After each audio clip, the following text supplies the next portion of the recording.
All right. Hello, everyone, and now welcome to game number 1 in a series between Focus and Moon. Focus has spawned as the yellow orc on the bottom right-hand side of the map. Meanwhile, Moon has spawned as the teal night elf.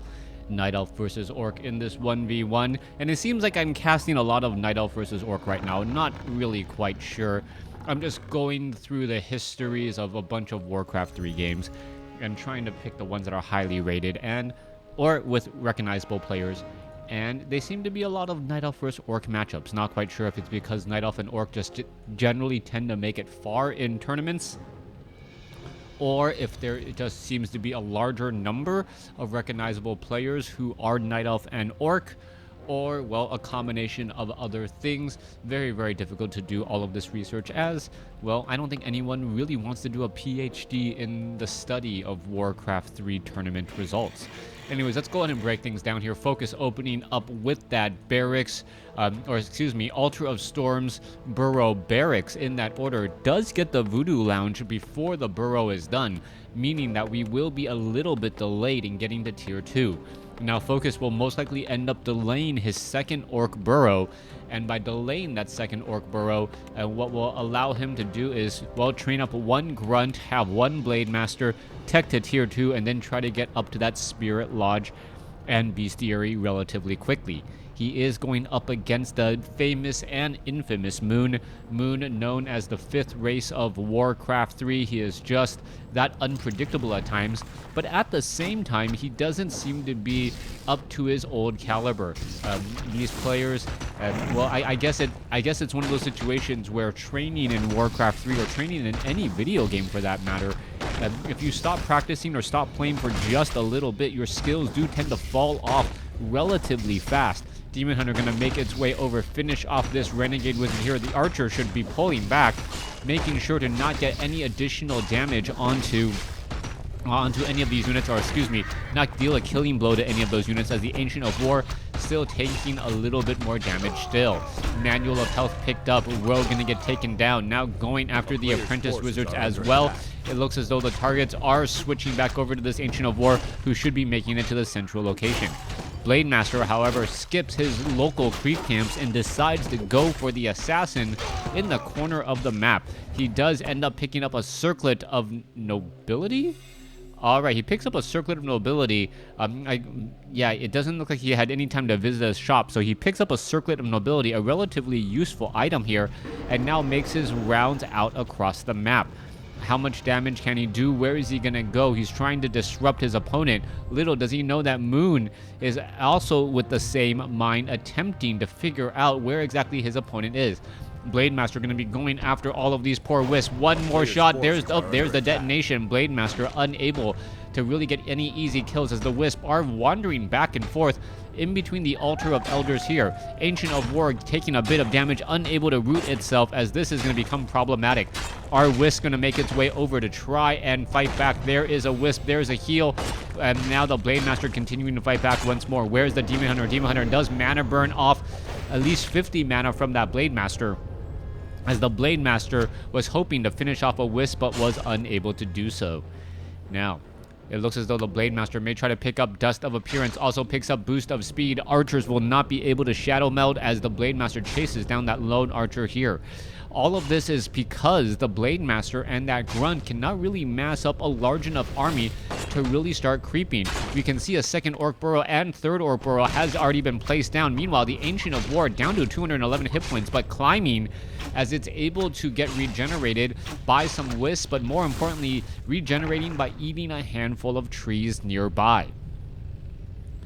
Alright, let's see what is going to be happening here. Blade Master with that Boots of Speed, able to run away. Demon Hunter has to travel all the way to the other side of the map if he wants to pick up Boots of Speed of his own, which would be problematic. He would be exposing that Demon Hunter. He does, in fact, however, have a Staff of Teleportation, so that is somewhat of a get-out-of-jail-free card. If he overpushes or overextends, he does have a way to get back out, as we now see Quill Beast Archers now joining in on the fight as the Demon Hunter looks to venture forth into the Orc army.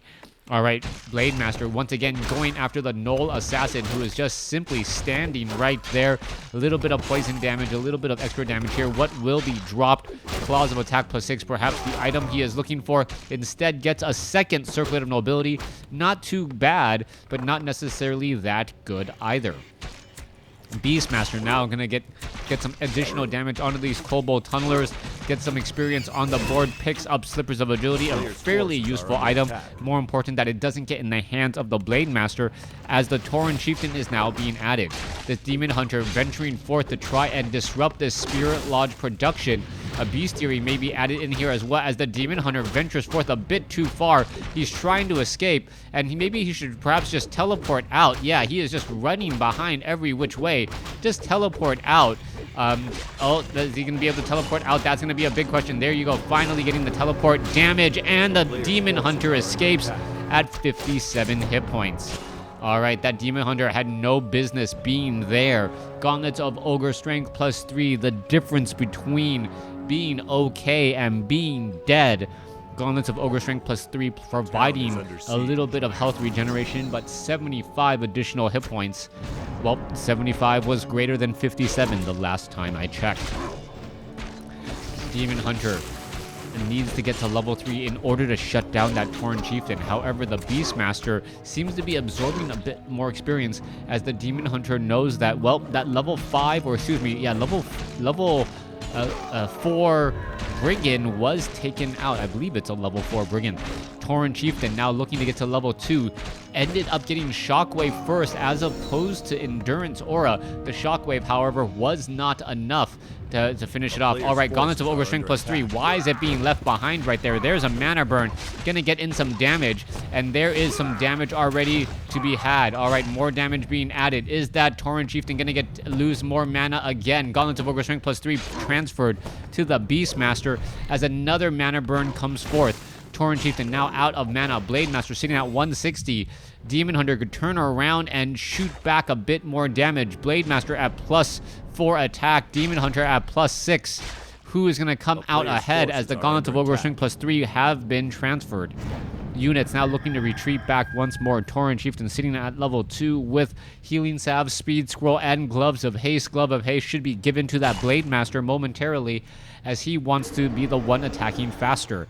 All this time, Focus is not yet sitting at level 2 on his Blade Master, and that, well, the level 2 Tauren Chieftain is a bit more advantageous, but at the same time, level 1 Shockwave is not enough to really whittle down these Druids of the Talon. The constant aggression coming across by Moon, and the early adaptation or early massing of these Druids of the Talon could end up becoming a problem, as a Quill Beast is taken out.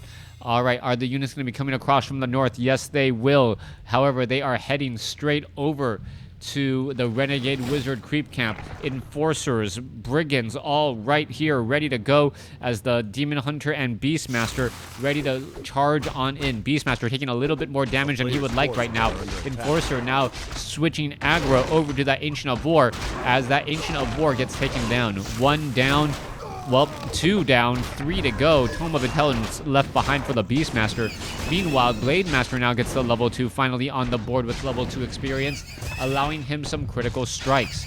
Will that be enough, as we also see Forest Troll Berserkers are added? Ranged piercing damage, high damage as well, could end up becoming a problem for the mass Druid of the Talon army. We are also looking only at adept training on those Druids of the Talon.